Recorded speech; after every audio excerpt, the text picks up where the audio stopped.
Et j'appelle les parpaings ici les constructions humaines. Mais on bâtit la maison de Dieu par son esprit. Ça veut donc dire que quand nous recevons l'esprit de Dieu, nous sommes une pierre vivante. Gens de la maison de Dieu. Quand on sonne dans la trompette du rassemblement, les pierres vivantes s'assemblent. C'est ce qu'on appelle donc l'élévation. C'est-à-dire les murs sont, chaque brique s'oppose sur une autre, ainsi de suite. Nous sommes assemblés. Assemblés des saints. Ok? Alors, lors de cette assemblée des saints, justement,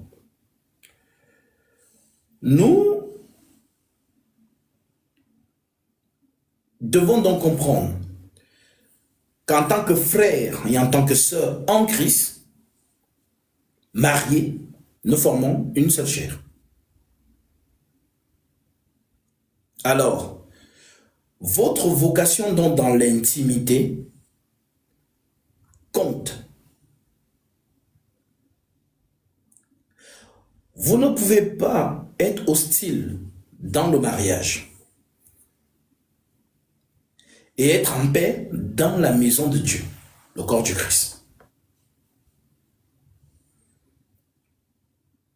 Voilà pourquoi il faut bien choisir son conjoint et sa conjointe dans le Seigneur. Parce qu'en tant que sainte, donc thème sœur, je le suis pour Christ. En tant que saint frère, je le suis également pour Jésus. Alors, qu'est-ce que Jésus m'a donc dit, moi, la sœur, moi, le frère, dans le cadre du mariage? Éphésiens 5, verset 22.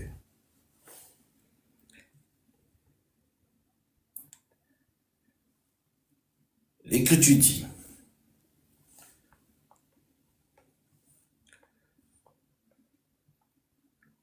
femme, je prends à partir du verset 15. Prenez donc garde de vous conduire avec circonspection, non comme des insensés, mais comme des sages. Ok.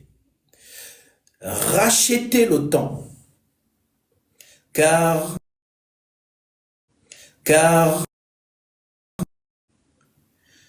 inconsidéré, mais comprenez quelle est la volonté du Seigneur.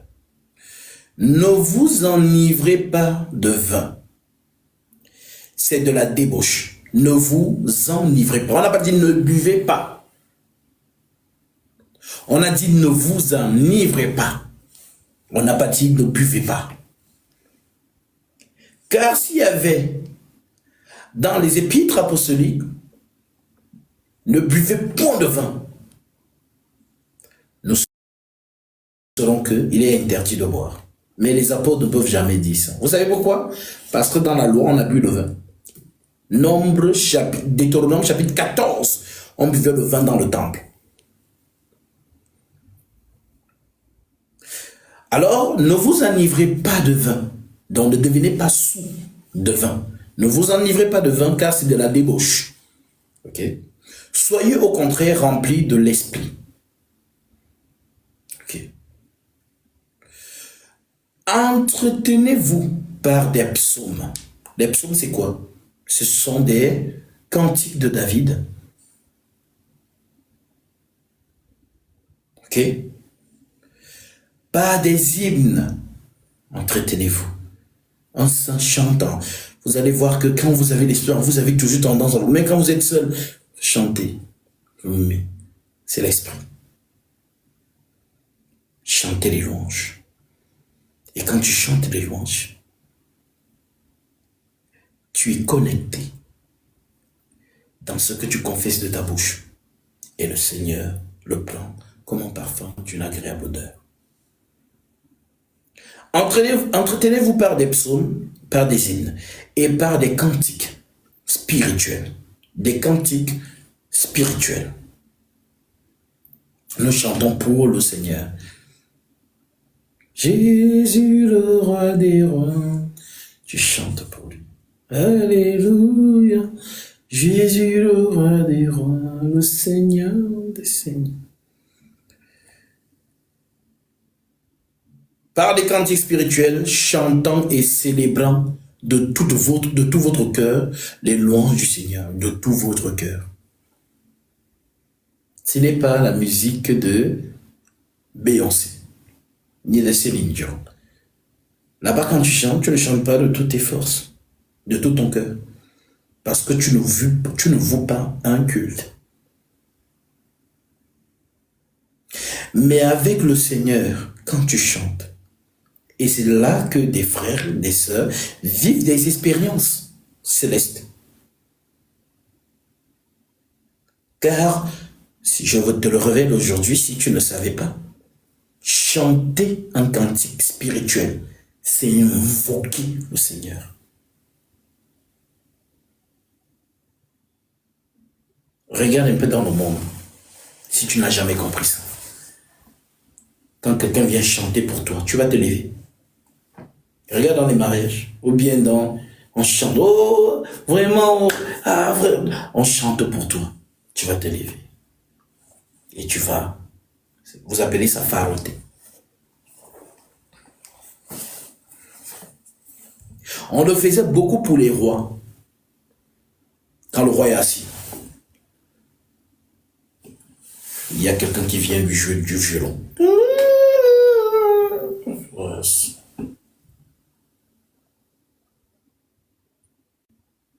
Il aime ça. Si ces choses donc sont visibles dans la nature, imaginez-vous le Seigneur, quand tu chantes avec l'esprit, tu es concentré, tu savoures chaque phrase que tu voues au Seigneur. Tu vas voir. Retenez ça. Mettez ça en exercice, vous allez voir, vous allez m'appeler. Non, je n'ai jamais vu. Parfois, ça fait soirée quand un frère ou une sœur vit peut-être pour la première fois une expérience spirituelle, touche l'esprit du doigt. Non, c'était comme si je suis sorti de mon corps. Non, Jésus est ici. Voilà. Oui, parce que les gens pensent que, vous savez, quand on lit les Écritures, il y a lire les Écritures et vivre l'esprit. Quand tu lis, tu écoutes des paroles, oui, c'est bien. Ah, Jésus. Mais il y a des gens qui n'ont pas encore expérimenté ces paroles du doigt dont ils voient. Alors, lorsque le Seigneur te permet, c'est comme un cadeau, tu as chanté les louanges au roi, le roi est content. Comme dans le bon cas, il est content, il pharaon. Tu te lèves, après tu t'assois. Alors le roi peut être content, il te dit, bon, viens, tu es ravi en esprit et tu vois des choses. Ou tu te mets à parler en langue. Là, tu n'avais jamais parlé en langue, jamais. Mais tu expérimentes là, tout de suite.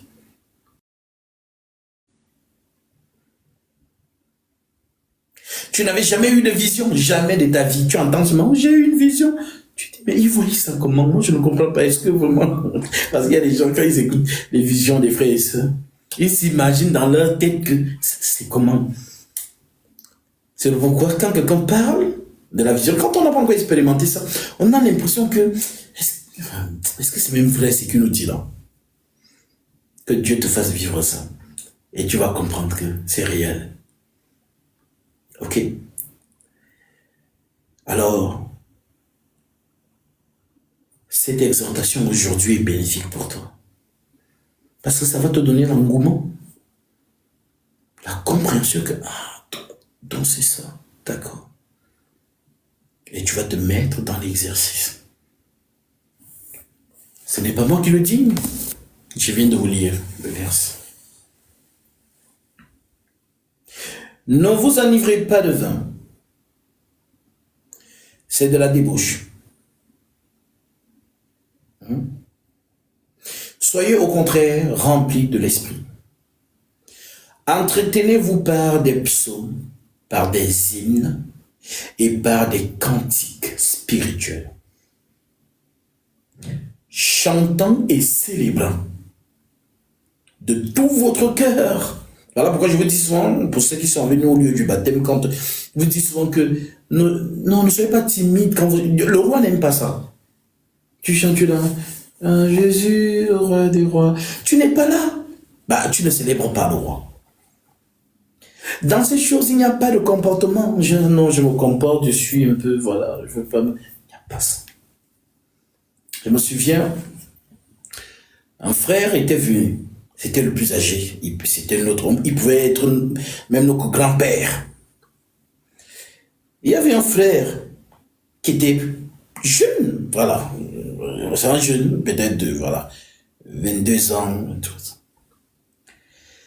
Et il voit le papa là, il me disait, ah, mais regarde le papa là, toujours en train de chanter.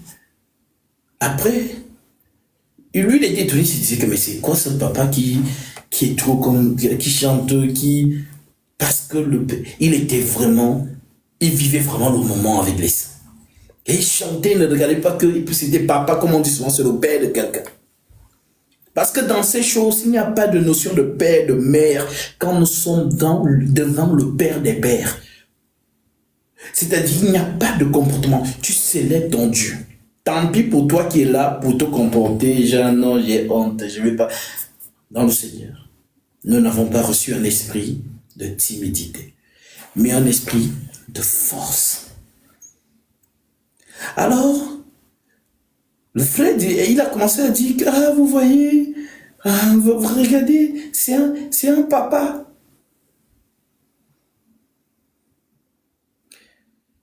J'ai repris le frère. J'ai dit non. Il n'y a pas de papa ici. Le Seigneur Jésus-Christ a dit, si votre cœur n'est pas comme celui de ces petits enfants, vous n'entrez pas dans le royaume des cieux. On reçoit Jésus comme un enfant. Peu importe ton âge. Si toi tu es dans le comportement, c'est ton problème. Tu n'as rien compris.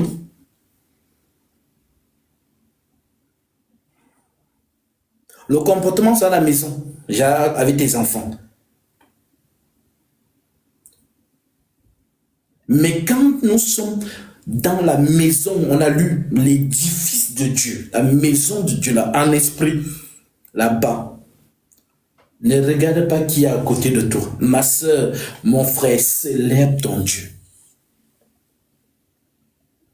Avec le cœur. Entretenez-vous par les psaumes, par les hymnes et par des cantiques spirituels, chantant et célébrant de tout votre cœur les louanges du Seigneur. Rendez continuellement grâce pour toutes choses à Dieu le Père, au nom de notre Seigneur Jésus-Christ. Vous soutenant les uns aux autres dans la crainte de Christ. C'est quoi on appelle crainte de Christ? Être solennel. Parce qu'on ne joue pas avec un saint, une sainte. Voilà pourquoi on s'appelle frère en Christ, sœur en Christ. Le thème frère ou sœur ne t'appartient pas. Cela appartient à Jésus. Si je ne le savais pas, maintenant tu le sais. Conformément à Marc 3, verset 33, que je vais lire avant de lire la suite. Marc 3, 33.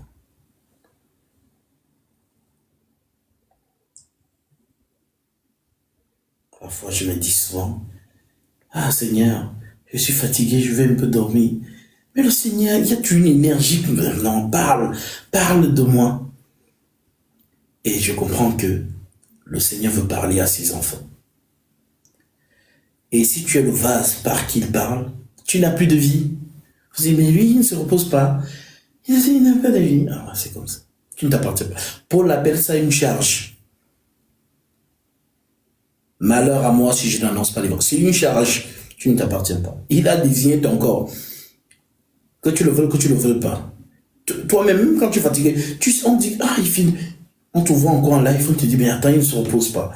Il n'a pas de vie. J'aimerais vraiment me reposer. J'aimerais vraiment être, voilà, dans mon coin et tout ça, machin. Mais parfois, je sens souvent cette énergie. Et moi-même, je suis édifié. Je suis, voilà quoi. Le Seigneur dit dans Marc 3, au verset 31, il dit, il dit,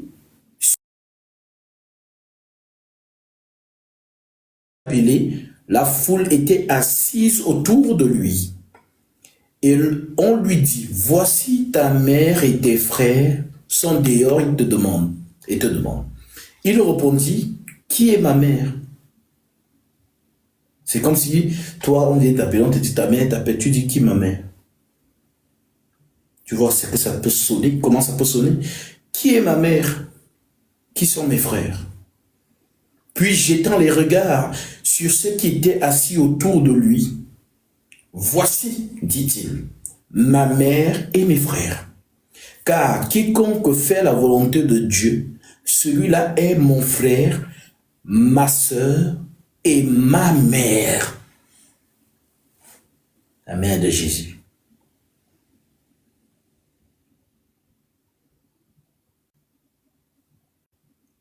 C'est l'écriture. Donc quand je te dis frère tel,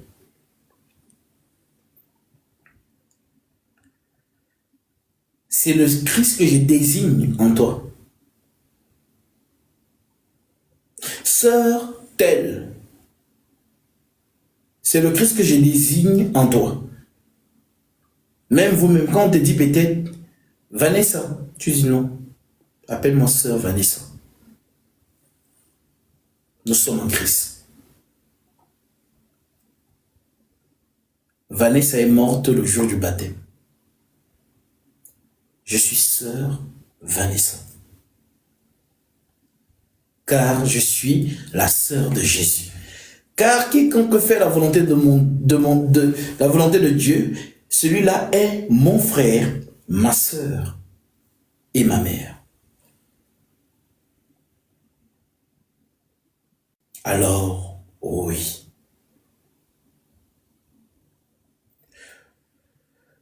Revenons donc dans Éphésiens chapitre 5. Au verset 22, donc, qui est la suite de ce que nous venons de lire plus haut. Voilà pourquoi on te dit au verset 21, je le reprends. Rendez continuellement grâce pour toutes choses à Dieu le Père, au nom de notre Seigneur Jésus-Christ, vous soutenant les uns les autres dans la crainte de Christ. Comme je suis dans la crainte de Christ avec toi, je ne veux pas te négliger. Parce que quand je dis déjà sœur telle, voilà pourquoi on parle qu'il n'y ait pas de plaisanterie au milieu de vous. C'est écrit, un inventaire. Je vous donne le verset.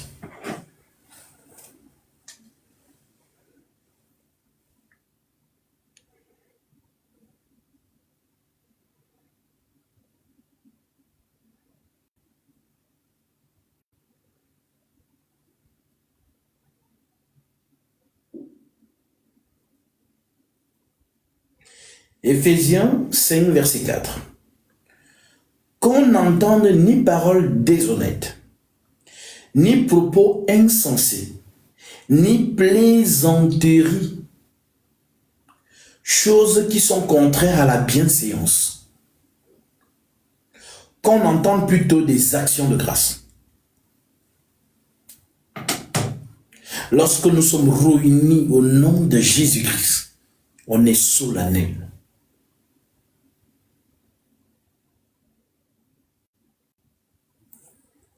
Voilà donc pourquoi le verset 21 dit, vous soutenant les uns aux autres dans la crainte de Christ.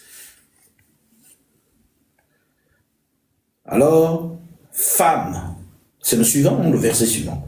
Soyez soumises à vos maris, toi ma sœur qui est mariée, comme au Seigneur. Car le mari est le chef de la femme, comme Christ est le chef de l'Église, qui est son corps et dont il est le sauveur. Or, de même que l'Église est soumise à Christ, les femmes aussi doivent l'être à leur mari en toutes choses. Marie, aimez vos femmes, comme Christ a aimé l'Église et s'est livré lui-même pour elle, afin de la sanctifier par la parole, après l'avoir purifiée par le baptême d'eau, afin de faire paraître devant lui cette Église glorieuse, sans tache, ni ride, ni rien de semblable, mais sainte et irrépréhensible. C'est ainsi que les maris doivent aimer leurs femmes, comme leur propre corps, comme leur propre corps, comme leur propre corps. Celui qui aime sa femme s'aime lui-même, car jamais personne n'a haï sa propre chair, car jamais personne n'a haï sa propre chair. Qu'est-ce qu'il fait? Mais il en prend soin. Il en prend soin. Prendre soin de sa femme, ce n'est pas seulement lui acheter les chaussures. Non. Prendre soin de sa femme, c'est veiller sur elle dans les moindres choses. Car Christ veille sur l'Église dans les moindres choses.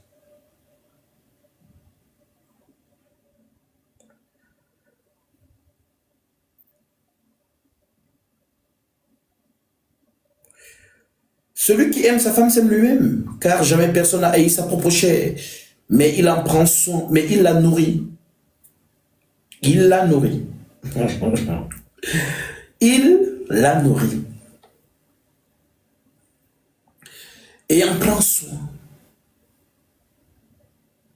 Comme Christ le fait pour l'Église. Nous sommes dans ce modèle. Parce que nous sommes membres de son corps. C'est pourquoi l'homme quittera son père et sa mère, s'attachera à sa femme, et les deux deviendront une seule chair. Ce mystère est grand. Oui, on s'est marié en Jésus. Le mystère est grand. C'est dans un modèle céleste. Je le dis par rapport à Christ et à l'Église. Du reste, que chacun de vous aime sa femme comme lui-même. Que chacun de vous aime sa femme comme lui-même. Et que la femme respecte son mari. Alors, regardons Jésus. On dit que c'est lui l'époux, nous sommes l'église, l'épouse. Le Seigneur prend soin de nous. Le Seigneur veille sur nous. Le Seigneur nous nourrit. Mais nous sommes solennels vers lui. Nous respectons le Seigneur avec crainte. Lorsqu'on ramène dans ce modèle dans notre vie propre, la femme n'est donc pas le souffre-douleur de l'homme. Non. La femme n'est pas celle qui subit le mariage. Non. Non.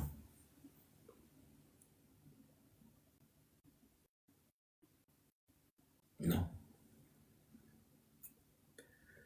Je le dis parce que beaucoup ont mal compris cette exhortation de l'apôtre Paul. D'où le fait que nous allons voir que ceux qui ne l'ont pas compris vont toujours pointer le doigt à leur femme. Sois soumise. Tu n'es pas soumise. Sois soumise. Frère, tu n'as pas compris. Cette dernière, c'est encore, on dit, celui qui aime sa femme s'aime lui-même. C'est ton corps. Et sans ton corps, on dit que tu en prends soin. Ce n'est pas une corvée, c'est une joie.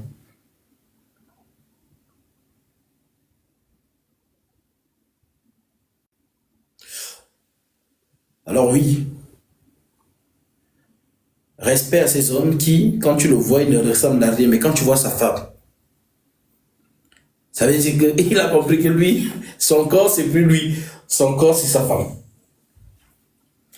Et l'énergie de ça, c'est l'amour. Je parlais avec un frère aujourd'hui. On était ensemble. Il m'a posé des questions. Et je lui ai dit, mon frère, le secret de l'affaire là, c'est l'amour. S'il n'y a pas l'amour dedans là, même sa manière de mettre les chaussures, ça va te déplaire. Mais quand tu aimes une femme, mon frère, même quand elle prépare trop, tu dis non chérie, repose-toi un peu, je vais continuer. Non, non ma chérie, tu es au petit soin derrière elle. Parce que c'est ton bébé. En fait, tu veux, si tu avais même les moyens que non, je vais embaucher une cuisinière pour toi. Ma chérie, je ne veux pas que tu fasses quelque chose. Pour qu'un homme arrive à ce niveau, c'est l'amour. C'est par amour qu'on accomplit cette écriture. Parce que si tu n'as pas l'amour, tu vas la massacrer de corvée. Tu vas la massacrer de corvée. J'ai vu un comportement exemplaire d'Abraham vis-à-vis de ça. On dit que Sarah l'appelait son Seigneur. Lisons un peu ça dans Genèse. Chapitre 10. Je prends le verset 12. Il est écrit. Oui, Genèse 12, verset 10. On peut même prendre la partie verset 1 pour la meilleure compréhension. L'Éternel dit à Abraham, va-t'en de ton pays, de ta patrie, de la maison de ton père, dans le pays que je te montrerai, je ferai de toi une grande nation, et je te bénirai, je rendrai ton nom grand, et tu seras une grande source de bénédiction. Je bénirai ceux qui te béniront, et je maudirai ceux qui te maudiront, et toutes les familles de la terre seront bénies en toi. Abraham partit, comme l'Éternel lui avait dit. Et Lot partit avec lui. Abraham était âgé de 75 ans lorsqu'il sortit de Charan. Abraham prit Sarai sa femme et Lot fils de son frère avec tous les biens qu'il possédait et les serviteurs qu'il avait acquis à Charan. Ils partirent pour aller dans le pays de Canaan. Ils arrivèrent au pays de Canaan. Abraham parcourut le pays jusqu'au lieu nommé Sichem, jusqu'au chêne de Mamré. Les Cananéens étaient alors dans le pays. L'Éternel apparut à Abraham et dit, je te donnerai ce pays à ta postérité. Et Abraham bâtit là un autel à l'Éternel qui lui était apparu. Il se transporta de là vers la montagne à l'orient de Bethel et il dressa ses tentes et en Bethel à l'occident et Haï à l'orient. Occident et Haï à l'orient. Marche en s'avançant vers le midi. Il y eut une famine au pays, et Abraham descendit en Égypte pour y séjourner, car la famine était grande dans le pays. Comme ils étaient prêts d'entrer en Égypte, il dit à Sarai, donc Sarai c'est la femme d'Abraham, il dit à Sarai, sa femme, voici, je sais que tu es une femme belle de figure. Alléluia. Quand les Égyptiens te verront, ils diront, c'est sa femme, et ils me tueront et te laisseront la vie. Je dis, je te prie. Vous voyez comment Abraham parle avec respect à sa femme. Il n'a pas donné l'ordre en disant, sois soumise. Tu diras que tu n'es pas ma sœur.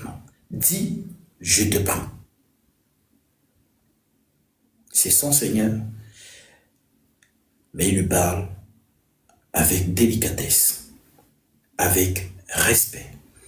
Dis, je te prie que tu es ma sœur, afin que je sois bien traité à cause de toi. et que mon âme vive grâce à toi. Lorsqu'Abraham fut arrivé en Égypte, les Égyptiens virent que la femme était fort belle. Les grands de Pharaon la virent aussi et la vantèrent à Pharaon, et la femme fut amenée dans la maison de Pharaon. On voit donc ici le grand Abraham respectueux envers Sarah. Nous prenons encore Genèse 18, au verset 1.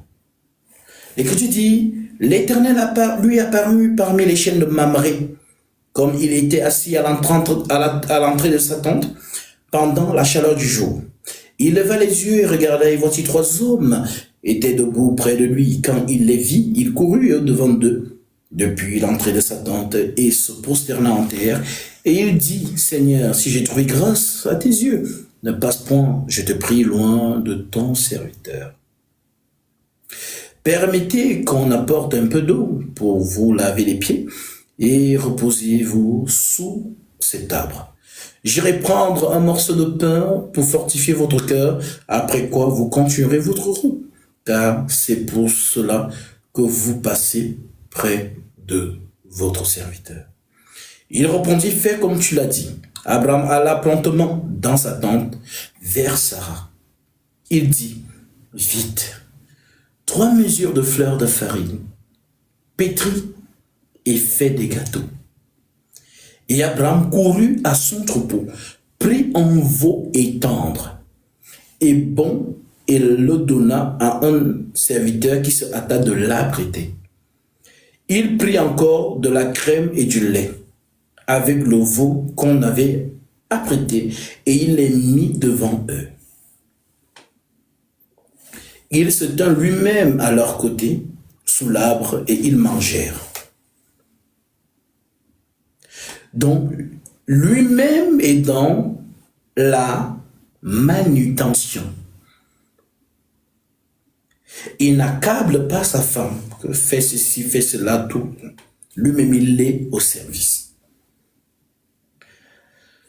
Pourquoi je vous ai donné ces 2 écritures? Parce que ces 2 nous sont donnés comme référence dans 1 Pierre, chapitre 3. L'Écriture dit, Épître de 1 Pierre, chapitre 3. L'Écriture dit, femmes, soyez de même soumises à vos maris, afin que si quelques-uns n'obéissent point à la parole. En d'autres termes, on a réservé qu'il peut y avoir certains maris qui n'obéissent pas à la parole. En d'autres termes, ce sont des mauvais élèves dans leur foyer. Ce sont des, on va dire, voyous dans leur foyer. Alors, l'Écriture a prévu ça en disant, femmes, soyez de même soumises à vos maris, afin que si quelques-uns n'obéissent point à la parole, ils ne font pas ce que Dieu a dit, ils soient gagnés sans parole. Ne parlez pas. Par la conduite de leurs femmes, en voyant votre manière de vivre chaste et réservée. Donc, on dit que quand tu le vois faire des choses, que tu restes comme ça, tu dis que mais c'est un disciple, ça. C'est un chrétien. La parole dit bien, mais regarde, il n'obéit pas. On dit donc, ne parle pas. Toi, garde le silence. Et continue à énoncer. On dit, et en voyant votre manière de vivre chaste et réservée. Donc, par ce comportement, tu le ramèneras. Ok? Maintenant, quand on arrive au verset 7, on dit quoi? Marie, au verset, autant pour moi, au verset 3, ayez non cette parure extérieure, qui consiste dans les cheveux tressés, les ornements d'or, ou les habits qu'on revêt. Mais la parure intérieure est cachée dans le cœur. La pureté incorruptible d'un esprit doux et paisible, qui est d'un grand plus devant Dieu. En d'autres termes, tes bijoux, tes tresses, tes ornements, c'est la piété.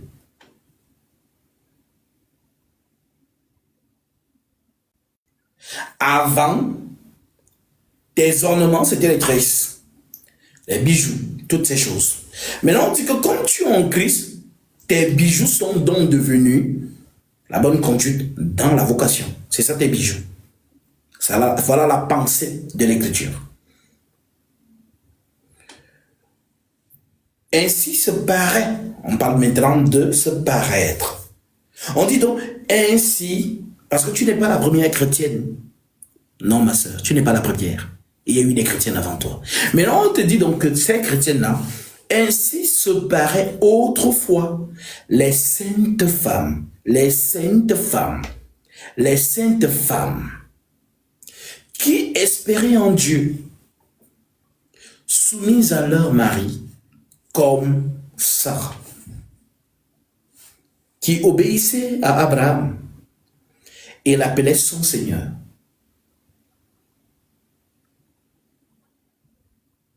Peut-être tu m'écoutes avec ton mari là. Est-ce que tu l'appelles bon Seigneur?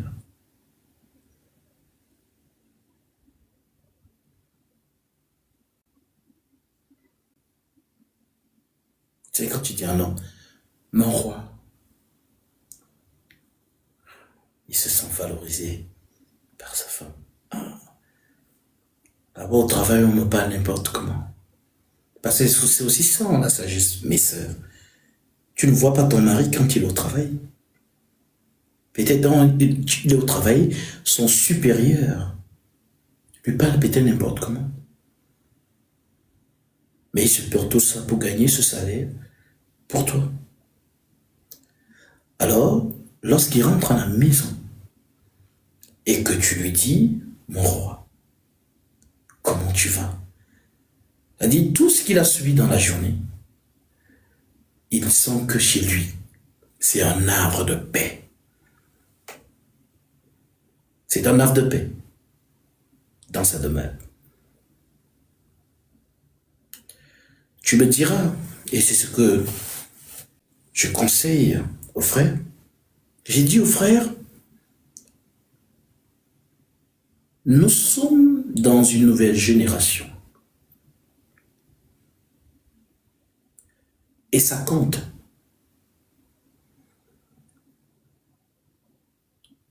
Et dans cette génération, nous voyons des femmes qui font des brillantes études et de longues études. Elle fait les mêmes études que toi, la même carrière que toi, professionnellement parlant. Peut-être même vous pouvez être deux experts comptables dans le même foyer. Donc ce que tu subis au travail en tant qu'expert comptable ou comptable, elle subit la même chose. Maintenant, vous allez vous retrouver à la maison, peut-être le soir. Mon frère, tu penses que si tu as été fatigué par le travail, et qu'elle aussi a été fatiguée par le même travail, comment peux-tu mettre la pression à cette dernière? Elle n'est pas surhumaine comme toi. Elle n'est pas surhumaine, elle est comme toi. Elle n'est pas surhumaine. Alors la sagesse veut que si vous rentrez et qu'elle est au fourneau,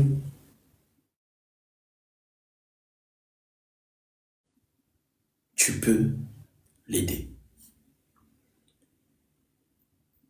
En tapant les commentaires, en vous racontant votre journée, dans la cohésion, la complicité.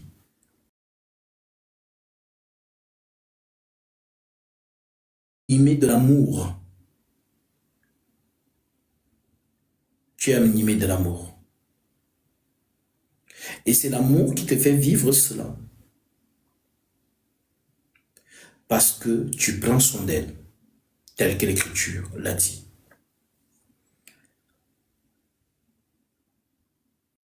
Si tu as compris cela, c'est une chrétienne. Elle n'a pas oublié ce que l'Écriture lui a dit. Éphésiens 2, Éphésiens 5, Éphésiens 5, 22. Elle n'a pas oublié. Elle reste dans cette attitude. Toi aussi, tu n'as pas oublié ce que Éphésiens 5, verset 25 t'a dit. Mais l'amour que vous avez l'un envers l'autre fait en sorte que vous n'êtes plus dans un rôle.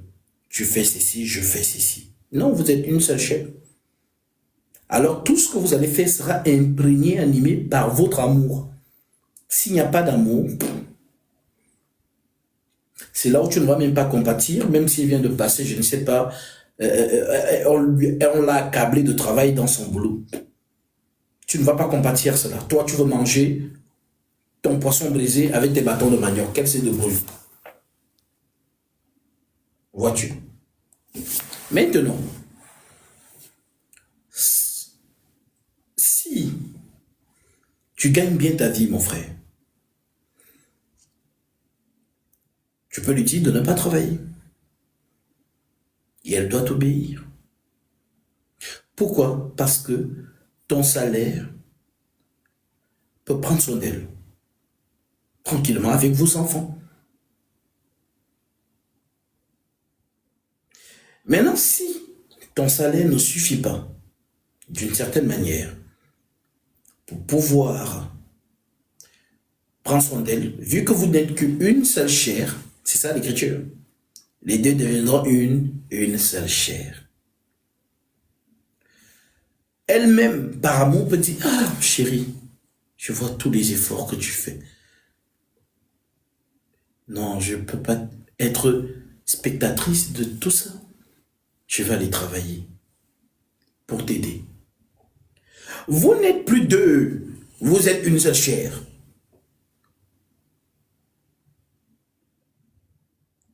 Voilà donc pourquoi le salaire qu'elle ramène, vu qu'il n'y a qu'une seule tête dans la maison, un seul corps, les deux deviendront une seule chair. S'il y a deux têtes, bah, il y aura des problèmes. Bah oui. Il y aura des problèmes, il y a deux têtes. Mais si vous êtes une seule tête, bah forcément, la tête va prendre soin du corps. Voilà donc pourquoi Christ est la tête de l'Église qui est son corps. C'est ce que Colossiens nous dit.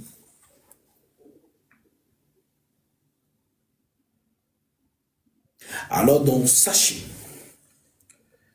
l'Écriture continue en disant, comme Sarah qui obéissait à Abraham et l'appelait son Seigneur, c'est d'elle que vous êtes devenus des filles. Vous êtes des filles de Sarah, dont vous avez pour modèle Sarah.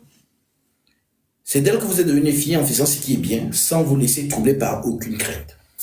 Marie, montrez à votre tour de la sagesse envers vos femmes, dans vos rapports envers vos femmes. Le Seigneur vous appelle à avoir de la sagesse dans vos rapports avec vos femmes. Comme avec un sexe plus faible. Honorez-les, comme devant aussi hériter avec vous de la grâce de la vie. Qu'il en soit ainsi, afin que rien ne vienne faire obstacle à vos prières. Donc, votre foyer, la manière dont vous êtes dans le foyer, vous pouvez bloquer vos prières. Vos prières ne montent pas. Parce que Dieu n'est pas dans un foyer divisé. Je répète, qu'il en soit ainsi, afin que rien ne vienne faire obstacle à vos prières. Vous finissez de vous insulter, de vous chamailler, de vous rabaisser, et après vous vous mettez à genoux. Ah Dieu, ta prière ne monte pas, ma soeur. Ta prière ne monte pas, mon frère. Parce que Dieu n'est pas dans la division. Dieu est dans l'unité, une seule chair.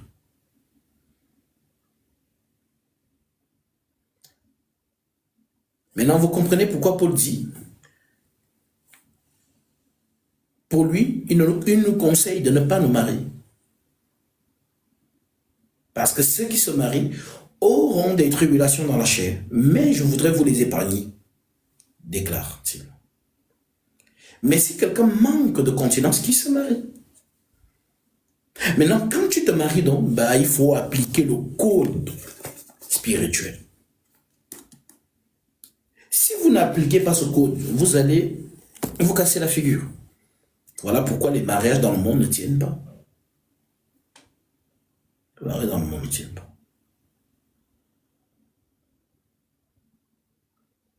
Alors, que par cette exhortation, vous puissiez être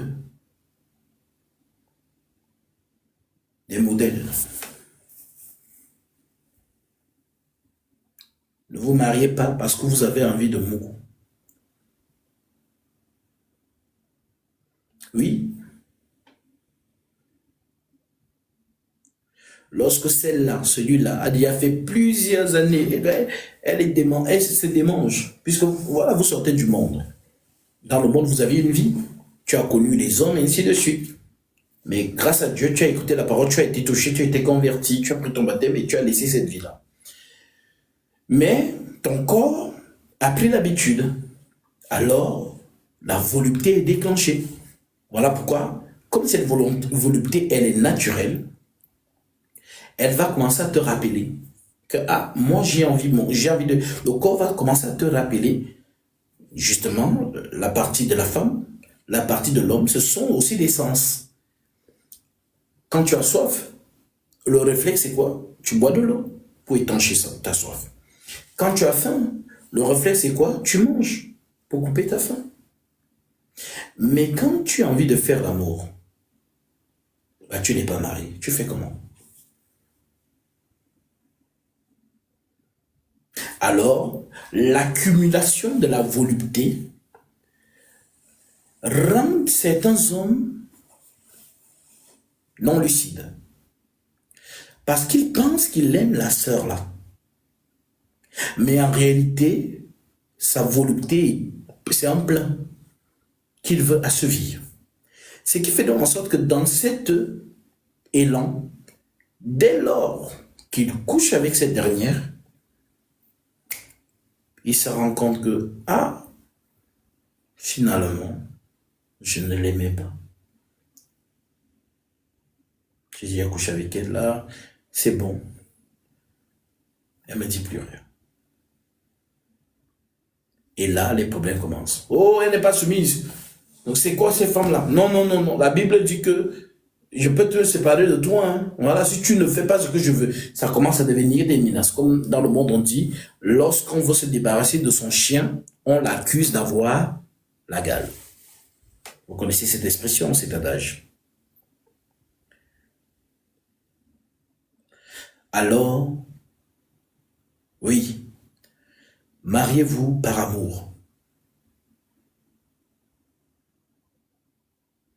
Car l'amour te permettra que dans le foyer, il n'y a pas que le sexe. Oui, c'est vrai. L'apôtre Paul dit, ne vous privez pas l'un de l'autre de manière sexuelle. C'est écrit en Corinthiens 7. Ne vous privez point l'un de l'autre, si ce n'est d'un commun accord, pour un temps afin de vaquer à la prière, puis retourner ensemble, de peur que Satan ne vous tente par votre incontinence. En Corinthiens 7, verset 1, l'apôtre Paul dit, pour ce qui concerne les choses dont vous m'avez écrites, je pense qu'il est bon pour l'homme de ne point toucher de femme. C'est ce que Paul dit. Mais, toutefois, pour éviter l'impudicité, que chacun ait sa femme et que chaque femme ait son mari, pour éviter l'impudicité. Une vie de désordre. Tu couches ici, tu couches là-bas, tu couches ici, tu couches là-bas. Okay. Que le mari rende à sa femme ce qu'il lui doit. Il parle de quoi? De ce que vous savez, vous les femmes. Et que la femme agisse de même envers son mari. Les hommes, vous savez ce que votre femme vous doit. Okay. La femme n'a pas autorité sur son propre corps. C'est de ça qu'il parle. Mais c'est l'homme. Donc c'est l'homme qui a l'autorité sur le corps de la femme. Et il dit encore, et pareillement, le mari n'a pas autorité sur son propre corps, mais c'est la femme. Donc la femme a l'autorité sur le corps de son mari dans le cadre de la chambre. Voilà pourquoi il continue en disant, ne vous privez point l'un de l'autre, si ce n'est d'un commun accord, pour un temps, afin de vaquer à la prière, puis retourner ensemble, de peur que Satan ne vous tente par votre incontinence. Okay. Je dis cela par condescendance, je n'en fais pas en ordre. Je voudrais que tous les hommes fussent comme moi. Mais chacun tient de Dieu un don. Quel est ce don? Paul avait le don de célibat. Ça veut dire qu'il pouvait taper 20 ans. Même si une femme est sexy, passe à côté de lui, ça ne lui dit rien. C'est un don. Le don de célibat. Je voudrais que tous les hommes fussent comme moi. Alors que Paul dit que moi, je veux, si c'était possible, que tous les hommes soient comme moi. Déjà, ayant le don de célibat.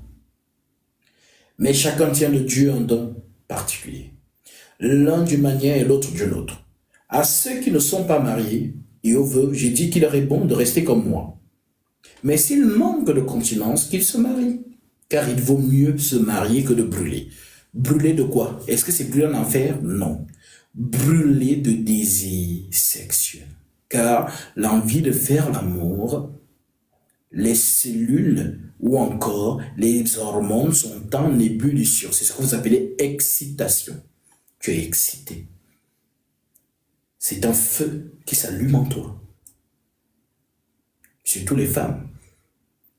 Quand une femme, ses hormones sont en ébullition, elle est incontrôlable. Voilà donc pourquoi, dans cette période-là, ça va toujours venir de temps en temps, pas constamment, mais c'est comme une soif. Ça part, ça revient. Tu résistes, ça part encore, ça revient. Tu résistes. Dis-toi que plus tu résistes, c'est comme si tu amassais, tu condensais ça. Jusqu'à ce que ça explose, tu n'arriveras plus. Alors Paul te dit que pour que ça n'explose pas dans l'impudicité, marie-toi. Ok? À ceux qui sont mariés, j'ordonne, non pas moi, mais que la femme ne se sépare point de son mari.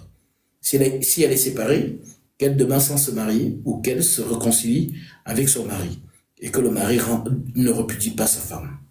Aux autres, ce n'est pas le Seigneur qui dit, c'est moi qui dis, si un frère a une femme non croyante et qu'elle consente à habiter avec lui, qu'il ne la repudie point.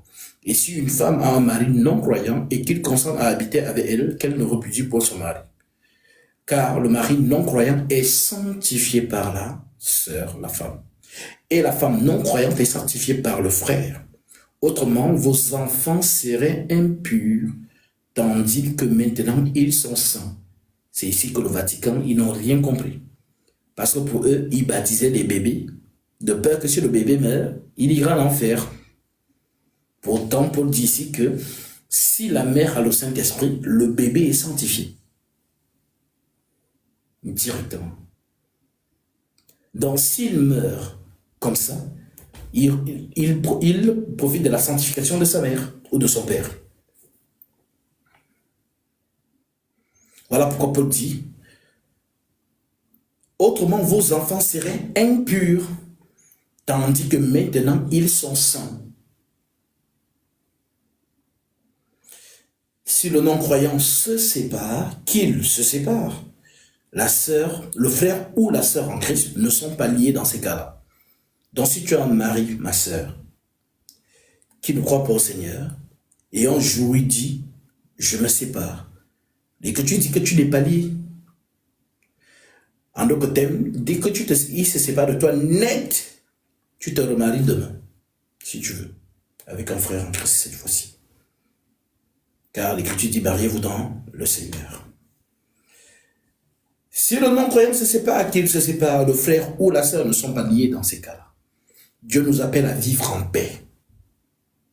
La paix. Car que sais-tu, femme, si tu sauveras ton mari? Ou que sais-tu, mari, si tu sauveras ta femme? Oui.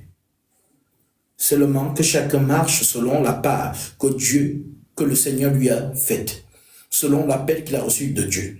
C'est ainsi que je l'ordonne à toutes les églises. C'est un ordre. Voilà. Donc, il faut bien savoir, vous êtes quoi? Est-ce que vous êtes chrétienne ou vous êtes du monde? Si vous êtes du monde, vous faites ce que vous voulez là-bas. Mais si vous êtes de Christ, être de Christ, c'est confesser les Écritures. Parce qu'il y a beaucoup de gens, je suis chrétienne. Mais quand tu lui présentes l'Écriture, elle refuse. Tu refuses Jésus. Parce que Jésus, c'est l'Écriture. Jésus, ce n'est pas le nom. Jésus, c'est l'Écriture. Pourquoi m'appelez-vous Seigneur, Seigneur, et ne faites-vous pas ce que je dis? C'est ici.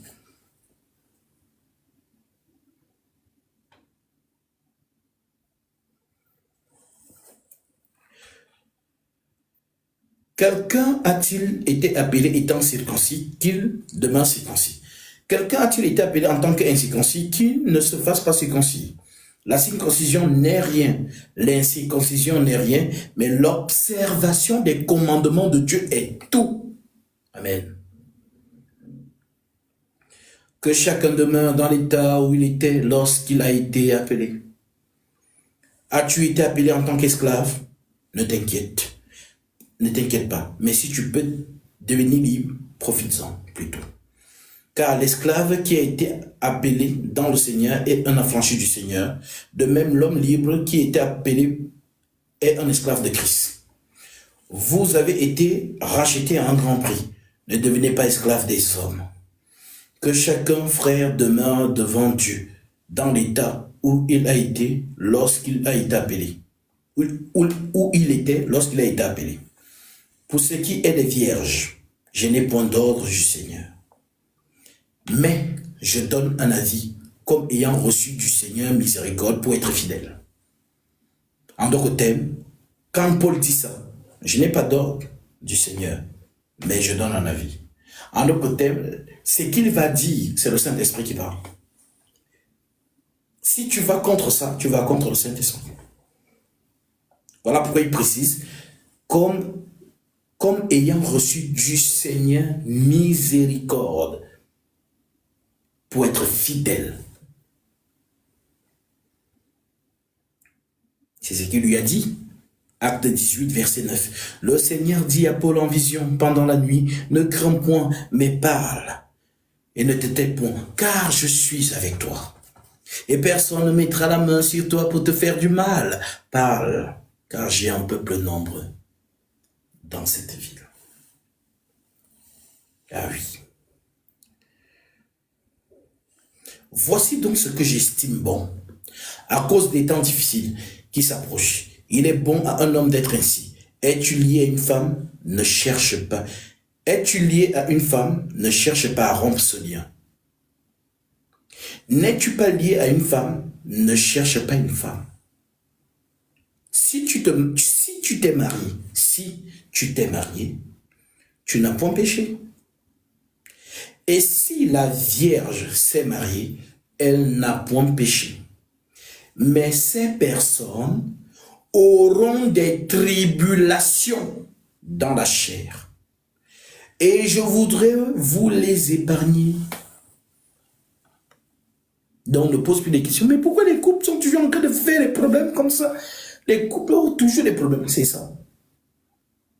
Maintenant, vu que vous êtes dans le Seigneur, toi la sœur, toi le frère, vous avez donc la capacité d'amortir ces tribulations. Pourquoi? Parce que l'ennemi n'a jamais aimé le mariage.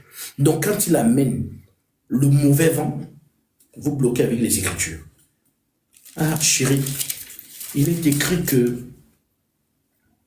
Ah, vraiment, je n'avais pas vu cette Écriture. Vraiment, ma chérie, pardonne-moi. Je mettrai cette Écriture de renouveau en pratique. Vous amortissez les tribulations.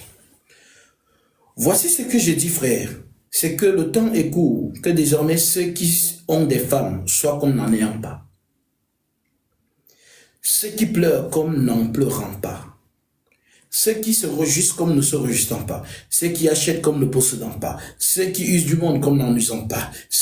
Car la figure de ce monde passe. Et je voudrais que vous fussiez sans inquiétude. Celui qui n'est pas marié s'inquiète des choses du Seigneur, des moyens de plaire au Seigneur.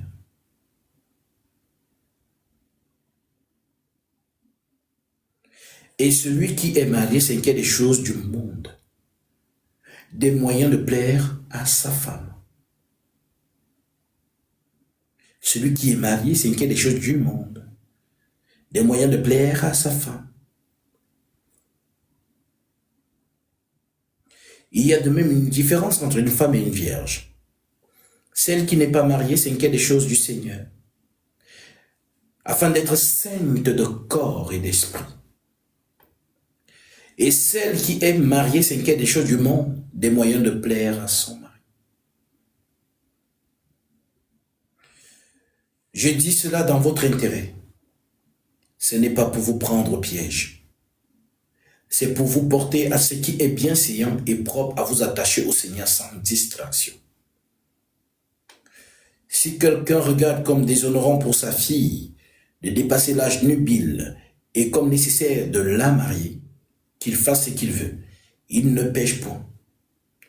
Dans vos versions, si vous avez dans une version où on dit que si quelqu'un regarde comme déshonorant pour sa fiancée, et jetez cette version à la poubelle. Parce que nous corrigeons les erreurs des maisons d'édition. Nous prêchons avec le Saint-Esprit. Parce que si Paul écrit ça, la question qu'il faut se poser, où est-ce que Paul a pris cette écriture dans la loi? Nombre chapitre 30, verset 4. Il s'agit de la jeune fille, la fille d'un homme. C'est l'homme qui marie sa fille et non le contraire.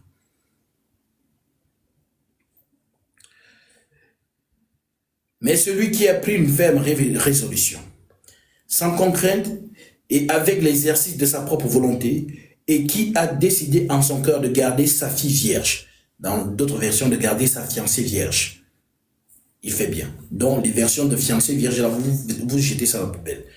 La vraie version, c'est sa fille. L'homme, un papa qui décide que je garde ma vie vierge. Elle ne se marie pas. Ton père peut décider que tu ne te maries pas. Et si tu désobéis et que tu forces de te marier, toi-même tu vas voir. C'est le père qui marie sa fille.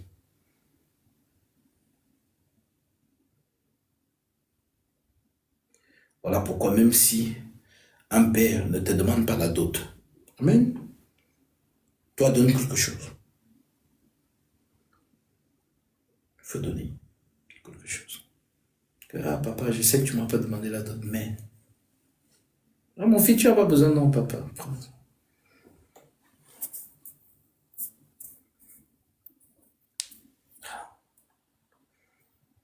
Donc,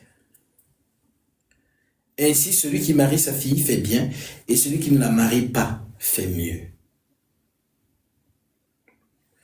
Une femme est liée aussi longtemps que son mari est vivant. Mais si le mari meurt, elle est libre de se marier à qui elle veut, seulement que ce soit dans le Seigneur. On ne se marie pas ailleurs, dans le Seigneur. Oh, non, le gars là, il est beau, vraiment j'aime bien, moi je suis amoureuse de lui. C'est vrai qu'il n'est pas chrétien, mais je pense que je vais le convertir. Quand tu vas souffrir dans ce mariage-là, il ne faut pas pleurer. Il ne faut même pas déranger les oreilles du Seigneur. Puisque tout est écrit. Vous abandonnez les Écritures pour satisfaire votre chair. Les désirs de la chair sont contraires à ceux de l'esprit. L'esprit, c'est l'Écriture. Parce que dans cette vocation, c'est la paix. Car si vous vous mariez à la mauvaise personne, quand vous allez commencer à vivre les gourmands, oh, ça fait 3 jours, il n'est pas rentré. J'ai appelé, c'est une fille qui a répondu. Elle m'a dit, madame, vous êtes qui? Je suis fatiguée. Je ne sais plus comment faire avec cet homme. Le temps que tu passes là, tu ne pries pas. Tu n'es plus dans un état d'esprit de tranquillité, de paix avec le Seigneur. Le gourmand chauffe sur toi. L'homme là te montre de toutes tes couleurs. Tu as dit que tu voulais 2,90 m, non? Voilà. Sache donc que ce n'est pas toi, toi seul, qui voit qu'il a 2,90 m. D'autres, même ses collègues au travail, voient ça. Tu vas donc gérer. Ok? Voilà. Donc, oh non, il a un bon salaire. Tu n'es pas la seule à voir ça. D'autres femmes voient aussi qu'il a un bon salaire. Voilà. Ah, il a une belle voiture. Tu n'es pas la seule à voir ça. D'autres femmes voient aussi ça. Et donc, il y a une expression qu'on dit au Cameroun. Place ton sac où tu peux le décrocher. On place son sac où on peut le décrocher. Si tu vas mettre là-bas en haut et que tu ne peux pas arriver là-bas, ce sont les souffrances que tu as attirées toi-même sur toi. Comme certaines sont maso, elles aiment l'attention. Genre, si elle ne pleure pas, non, elle n'est pas tranquille. Elle veut l'action constamment. Il y a des femmes comme ça. Mais toi, la sainte en Christ, la sœur en Christ, c'est la paix. Parce que tu protèges une seule chose dans ta vie, la vocation céleste. Tu obtiendras le salut de ton âme pour prix de ta foi. Travaillez à votre salut. Le reste, c'est distraction, a dit Paul.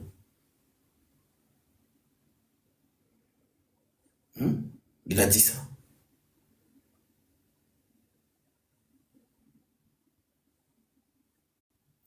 Je répète, verset 35. J'ai dit cela dans votre intérêt.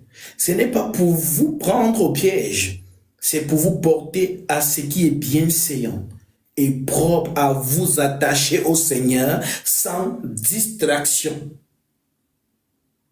Que celles et ceux qui ont les oreilles pour entendre, entendent.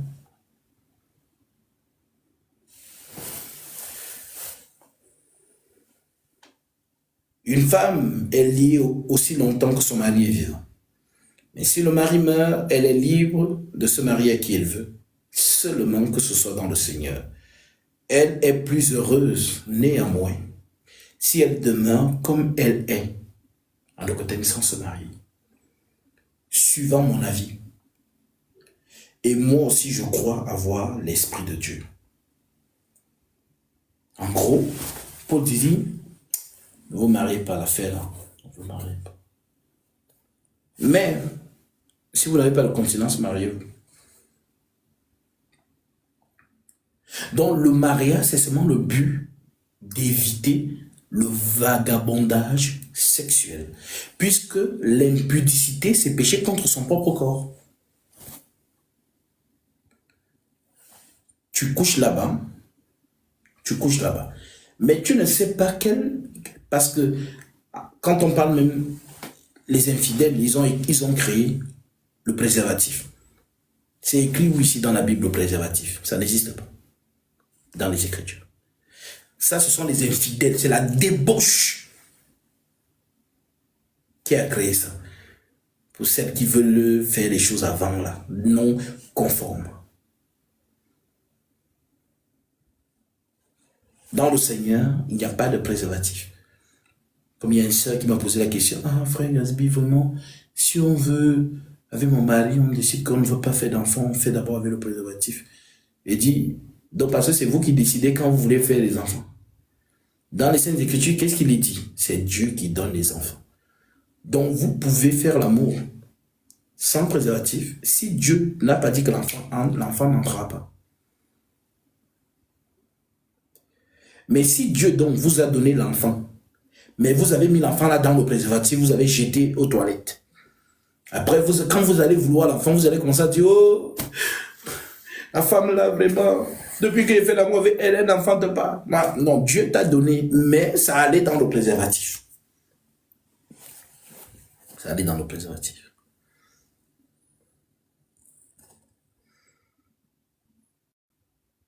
Et vous savez qu'il y a quelqu'un qui devait faire l'enfant avec une femme et il ne voulait pas l'enceinte. Et qu'est-ce qu'il faisait? Il mourit. Quand il veut maintenant sortir la semence, il sort de la femme, il jette par terre. Vous connaissez l'histoire? Onan. Ah, c'est bien lui, hein? Voilà. Disons cette écriture d'ailleurs.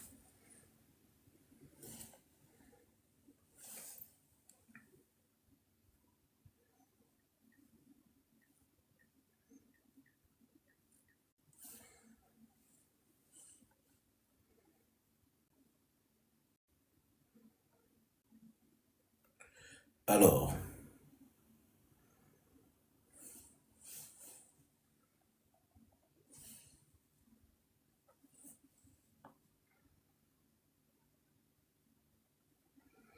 Dans Genèse 38, il est écrit, au verset 6 directement, Judas prit pour Er, son premier-né, une femme nommée Tamar. Er, premier-né de Judas, était méchant aux yeux de l'Éternel, et l'Éternel le fit mourir. Alors, Judas dit à Onan, c'est bien ça, Onan, va vers la femme de ton frère. Prends-la comme beau-frère et suscite une postérité à ton frère. Onan, sachant que cette postérité ne sera pas à lui, se souillait à terre lorsqu'il allait vers la femme de son frère, afin de ne pas donner de postérité à son frère. Ce qu'il faisait déplut à l'Éternel, qui le fit aussi mourir.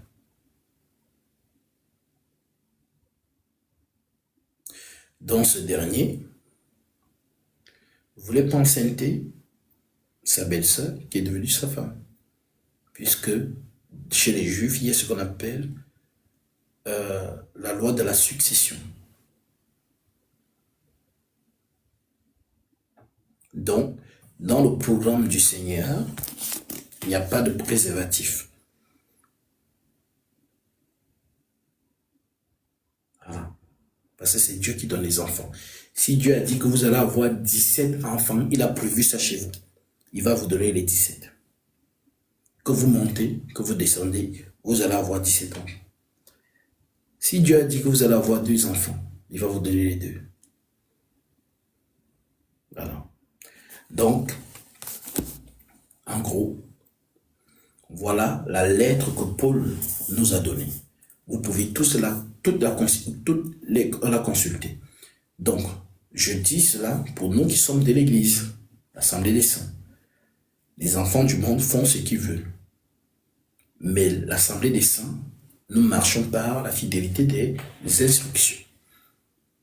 Alors, j'espère que cette exhortation t'a fait du bien. Et que tu as compris c'est quoi être un dans vos foyers pour les frères et les sœurs qui sont mariés.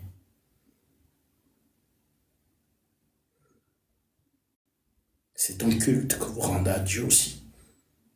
Alors ne soyez pas dans les querelles, les ceci et cela. Sinon vous faites obstacle à vos prières.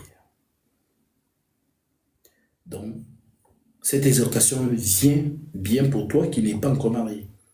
Maintenant, tu sais à quoi t'attendre et comment tu dois faire les choses si tu veux entrer dans le mariage. Mais pour ceux qui sont déjà mariés, conformez-vous. Si peut-être avant cette exhortation, vous viviez dans des querelles, ceci, maintenant, le Seigneur, il sait, lui-même, il sait comment il fait les choses. Peut-être qu'il m'a fait monter aujourd'hui juste pour parler à 2 personnes qui vivent seules, qui traversent cela, ou bien à quelques-uns qui devaient être exhortés dans ce sens-là. Que le Seigneur soit glorifié. Voilà la petite exhortation que je voulais vous apporter dans ce live qui n'est dédié qu'à l'exhortation doctrinale. J'espère que vous avez compris.